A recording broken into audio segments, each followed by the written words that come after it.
Hello everyone. In this video, we'll study about periodic table. The table which is printed on the first page of almost every book of chemistry. So modern periodic table is basically the table used to arrange all the elements discovered till date. In this, elements are organized in the order of their increasing atomic number. It is important as it helps us to visualize and categorize the materials around us. With one look through it, we can get a lot of information about the elements present in nature. This is our periodic table. It is made up of rows and columns. Vertical columns are called groups, as hydrogen, lithium, sodium and so on form the first group. Total 18 groups are present. In a particular group, electronic configuration remains same. Therefore, chemical properties are same.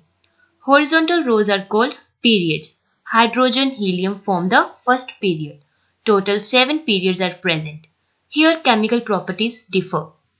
Further, it is divided into S, P, D and F block elements. You see the first group of S block element, that is hydrogen, lithium and so on, they are known as alkali metals because their salt solution is basic, that is alkaline in nature.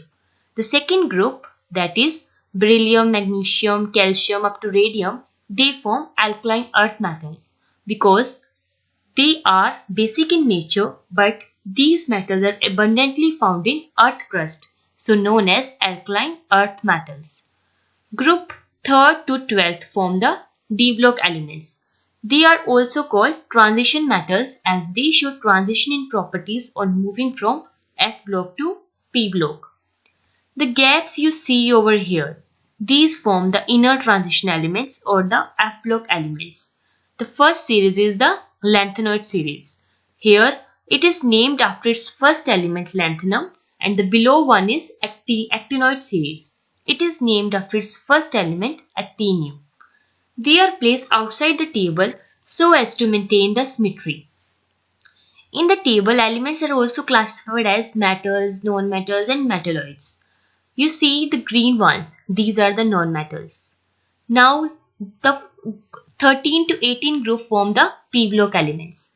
This 13th group is boron family, 14th is carbon family, 15th nitrogen family, oxygen, 16th one is oxygen family, 17th halogens, 18th noble gases. The group 16 or the oxygen family is also known as chalcogens because they are ore forming compounds. They form ore easily.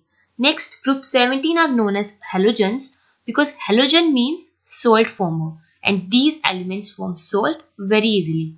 Moreover, 18th group are called noble gases because it includes gases which are inert in nature, that is showing noble behavior. And moreover, if you randomly pick any element from the periodic table, you will get to know how much it weighs, how many protons it contains, what it's likely to react with, and how many electrons are present in its outer shell. So suppose let's pick iron from this and let us know how much or what information we get through it. Suppose this is iron and here this 26 indicates the atomic number of iron, Fe is the atomic symbol and 55.845 is the mass number of iron. From the atomic number, you get to know about the number of electrons and the number of protons present in iron. Here 26 indicates iron has 26 electrons and 26 protons. Mass number tells us about the sum of protons and neutrons. And this A minus Z, that is mass number minus atomic number, gives you the number of neutrons present in iron. Next we'll study about the periodic trends followed. First is atomic size. As you move along the period from left to right, atomic size decreases. This is because electrons are added to the same shell, but the number of protons being increased, it is added to the nucleus, it increases the nuclear charge, thus overall size decreases. Along the group, atomic size increases because here the valence electron occupy the higher level as the number of shell increases. Thus more the number of shell, the outer electron is shielded from being attracted to the nucleus, thus atomic size increases. Next, ionization energy. Ionization energy is basically the energy required to remove an electron from an isolated neutral atom or a molecule. Along the period, ionization energy increases. As we have learned earlier, along the period, nuclear charge increases. Thus, it's very difficult to remove the electron, thus more is the ionization energy required. Along the group, as nuclear charge decreases due to increase in number of shells and thus more is the shielding effect. Thus, it is very easy to remove the electron, thus ionization energy decreases. But there is some exception to the trend. As you move from nitrogen to oxygen along the period, ionization energy should increase. But actually, nitrogen has more value than oxygen. This is because nitrogen has stable half-filled configuration. You see over there, here nitrogen has 1s2, 2s2 and 2p3. Here last shell has stable half-filled configuration. Therefore, it loses this valence electron with great difficulty, thus has high ionization energy.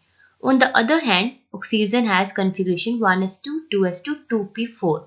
This extra valence electron is easily lost by oxygen because after losing this electron, oxygen will gain the half-filled stable configuration. Thus, more easily it loses this valence electron, lesser is the ionization energy. Thus, nitrogen has more ionization energy and oxygen has less ionization energy. Next, electronegativity. Electronegativity is basically the tendency of an atom to attract the shared pair of electrons towards itself. Along the period, as we know, nuclear charge increases, thus more easily it attracts the electron, thus more is the electronegativity. Along the group, as nuclear charge decreases, thus tendency to attract the electron also decreases, thus electronegativity decreases. Next, metallic character. Basically, metal is the element which has the property or the tendency to lose the valence electron easily. And along the period, as nuclear charge increases, tendency to lose the valence electron decreases. Thus, non-metallic character increases and metallic character decreases. Along the group, as nuclear charge decreases, one easily loses the valence electron, thus metallic character increases. Next is electron affinity. It is the amount of energy released when an electron is added to the neutral atom or molecule in the gaseous state.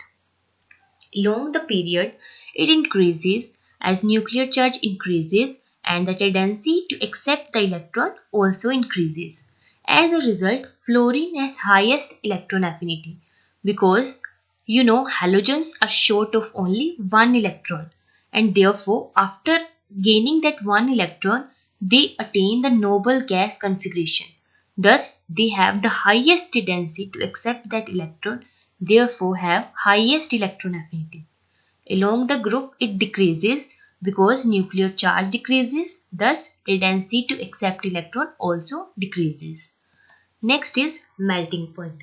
Stronger is the bond between the atoms, more is the energy required to break that bond. Thus, higher is the melting point.